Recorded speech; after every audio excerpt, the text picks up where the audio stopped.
बोले श्री सीतारामचंद्र भगवान की जय। शिव ज्ञान चर्चा चैनल में आप सभी भक्तों का हार्दिक स्वागत है। आज हम चर्चा करेंगे कि इस कलिकाल में भगवान के नाम की कितनी महिमा है। तो इसी प्रसंग में एक दृष्टांत है। एक आश्रम में एक व्यक्ति गया काम के लिए, नौकरी के लिए। बोला, गुरुजी हम आपके पास आए हैं नौकरी के लिए। गुरुजी बोले, कोई बात नहीं, आश्रम बहुत बड़ा है, गौ सेवा करो, साफ सफाई करो, भगवान का भजन करो और आपको पैसे ही मिलेंगे। तो वो व्यक्ति बोला, गुरुजी काम कितना करवाओ, गोबर कितना ढवाओ, लेकिन भगवान का भजन नहीं हो सकता है। तो गुरुजी बोले, कोई बात नहीं, एक दो लोग ऐसे ही पड़े रहेंगे। तो वो गुरुजी के कहने के अनुसार आश्रम में लग गया। अब गुरुजी जब वृद्धावस्था में प्रवेश करे तो उसको एक दिन बुलाया, फलाने यहाँ हो। कह रहे, देखो आपके शर्त के अनुसार मैंने कभी भी आपसे ये नहीं कहा कि आप भगवान का नाम लो, भजन करो, लेकिन अब हमारा समय आ चुका है। अब आप मेरे कहने से केवल एक बार भगवान का नाम ले लो। वो व्यक्ति भी बहुत हठी था। बोला, गुरुजी हमने आपको गुरु माना है, मैं केवल एक ही बार भगवान का नाम लूँगा। तो गुरुजी बोले, कोई बात नहीं, आप एक ही बार नाम ले लो, आपका उसी से मंगल हो जाएगा। फिर उस व्यक्ति ने बोल दिया, श्यावर रामचंद्र भगवान की जय। गुरुजी बोले, बस इतने में ही आपका काम हो जाएगा।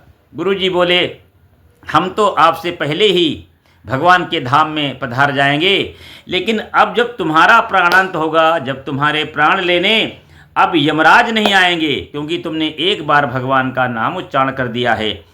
अब तुम्हारे प्राण सम्मान के सहित धर्मराज लेने आएंगे और कहेंगे आपसे कि तुमने मृत्युलोक में एक बार भगवान का नाम लिया है, कोई वरदान मांग लो। तो तुम धर्मराज से लड़ जाना, अड़ जाना, भिड़ जाना कि हमारे गुरुजी का आदेश है कि मुझे कोई वरदान नहीं चाहिए, मुझे जो एक्चुअल में एक बार भगवान के नाम का फल होता है वो फल चाहिए, और वो फल पता करना आपकी ड्यूटी है। धर्मराज ने इतना सुनते ही धर्मराज पसीना पसीना हो गए कि इतनी सामर्थ्य में कहाँ है जो भगवान के नाम का फल मैं बता सकूं। धर्मराज उस प्राणी को लेकर, उसकी आत्मा को लेकर ब्रह्मा जी के पास गए। ब्रह्मा जी ने जैसे सुना, ब्रह्मा जी ने दोनों हाथ खड़े कर दिया। करे, हम तो भगवान का नाम ही हम भी जपते हैं, लेकिन इतनी सामर्थ्य हम में भी नहीं है जो भगवान के नाम का मैं फल बता सकूं। तो ब्रह्मा जी बोले, इस बात को शंकर जी बता सकते हैं, क्योंकि शंकर जी के गुरुजी राम जी हैं। तो अब टीम जुड़ रही, देखिए धर्मराज हैं, ब्रह्मा जी हैं, वो प्राणी है तीनों, भगवान शंकर जी के पास गए। शंकर जी के पास जब मामला पहुंचा, शंकर जी बोले, मैं 24 घंटे केवल सीताराम ही जपता हूं और मेरे पास दूसरा कोई काम नहीं है, लेकिन उनके नाम का फल क्या है इतनी सामर्थ्य हम में भी नहीं है। तो मेरे पास एक उपाय है, मैं बताता हूँ कि अब सभी लोग उन त्रिलोकीनाथ के पास चलते हैं, वो बताएंगे। अब सभी लोग बैकुंठ धाम में प्रभु के पास पहुँच गए। तो प्रभु बोले, आप इतने लोग सुबह सुबह आगे क्या मैटर हो गया है?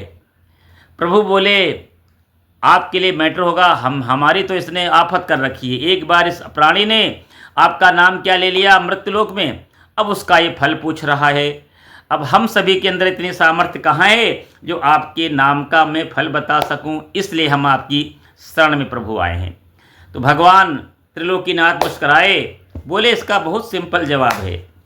तो सभी ने कहा, प्रभु आपके लिए सिंपल होगा, हमारे लिए तो बहुत कठिन है। तो भगवान बोले कि जो प्राणी आज मेरे सम्मुख खड़ा है, क्या अब भी मेरे नाम का फल बाकी रह गया है? करे मेरे पास बड़े बड़े ज्ञानी मुनि वैरागी जो करोड़ों वर्षों तक तपस्या करते हैं, उसके बाद भी मेरे सम्मुख नहीं आ पाते हैं, और यह व्यक्ति आज मेरे सम्मुख खड़ा है, तो क्या अब मेरे नाम का फल बाकी रह गया है? कह रहा, ये सामने ही नहीं मेरे खड़ा है, मेरे नाम के प्रभाव से आप सबको इकट्ठा करके आज रख दिया है, ये मेरे नाम का प्रभाव ही है। बोलिए श्री सीतारामचंद्र भगवान की जय।